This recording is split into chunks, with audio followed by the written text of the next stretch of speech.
Dans votre rôle d'aidant, vous faites de votre mieux pour votre proche et c'est dur. Peut-être que vous avez un parent qui vieillit, qui décline, alors que vous avez encore une activité professionnelle et peut-être une famille à la maison. Ou alors peut-être que c'est votre conjoint qui décline, ou alors un enfant à la maison qui est handicapé ou malade ou qui a un problème. Mais quelles que soient les demandes sur votre temps, si vous voulez être au mieux dans votre rôle de proche aidant, prendre soin de vous ne va pas être facultatif. La seule façon d'être l'aidant que vous souhaitez être, c'est de prendre du temps pour prendre soin de vous. Et dans cette vidéo, je vais justement vous donner plusieurs clés pour pouvoir libérer du temps pour prendre soin de vous, même dans vos emplois du temps surchargés. La première clé, c'est de décider que prendre soin de vous est essentiel. Et ceci est vrai même pour le proche dont vous vous occupez. Vous serez mieux à même de répondre à toutes les demandes sur votre temps si vous prenez du temps pour prendre soin de vous. Cliquez sur le pouce si vous êtes prête à prendre cette décision. Et si vous n'êtes pas prête à prendre cette décision, alors il faut vraiment qu'on se parle. Cette clé est vraiment essentielle. Quand avez-vous opéré un changement dans votre vie que vous n'aviez pas au préalable décidé de mettre en place? La deuxième clé, c'est de regarder combien de temps vous passez à vous distraire. Votre téléphone peut peut-être vous donner des informations là-dessus. Alors je comprends très bien le besoin de se distraire. Le problème, c'est que plus vous faites ça, plus vous devenez dépendant au pic de dopamine que ça vous procure. Alors il n'y a rien de mal à ça de façon intrinsèque, si vous voulez, c'est pas un problème en soi. La seule difficulté, c'est que ça rend plus difficile de réorienter votre attention de manière intentionnelle.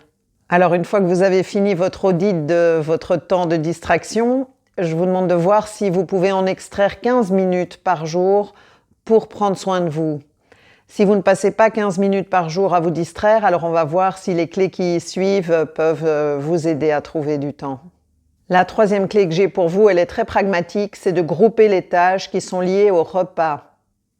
Vous passerez moins de temps pour les courses, pour cuisiner, pour ranger, faire la vaisselle, etc. si vous prévoyez vos repas. Et puis quand vous cuisinez, si vous préparez en double pour en avoir pour une autre fois.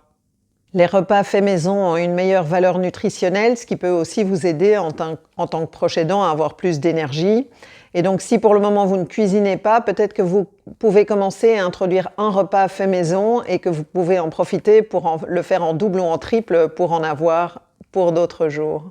Alors dites-moi dans les commentaires si vous groupez déjà des choses liées au repas, ça pourra profiter à d'autres, donner des idées, et puis moi je pourrai voir ce que vous faites et je pourrai vous encourager. La quatrième clé que j'ai pour vous, c'est de prendre 10 minutes pour une pratique qui vous centre. Si vous faites ça aujourd'hui, vous aurez déjà pris 10 minutes pour prendre soin de vous. Et si vous n'avez pas de pratique qui vous centre, qui est facilement accessible pour vous, j'en ai une pour vous justement. C'est une méditation pour lâcher prise que j'ai enregistrée pour votre soutien à portée de main, la communauté de soutien que j'anime pour les aidants proches comme vous. Et aujourd'hui, j'ai décidé de vous l'offrir. Donc le lien, c'est edokima.com/lâcher-prise et le lien devrait s'afficher sur votre écran. Vous pouvez ouvrir la page dans un autre onglet et continuer à regarder cette vidéo. Donc encore un petit effort pour la clé numéro 4. Quand vous avez fini cette vidéo, je vous invite à aller écouter la méditation. Elle dure 7 ou 8 minutes.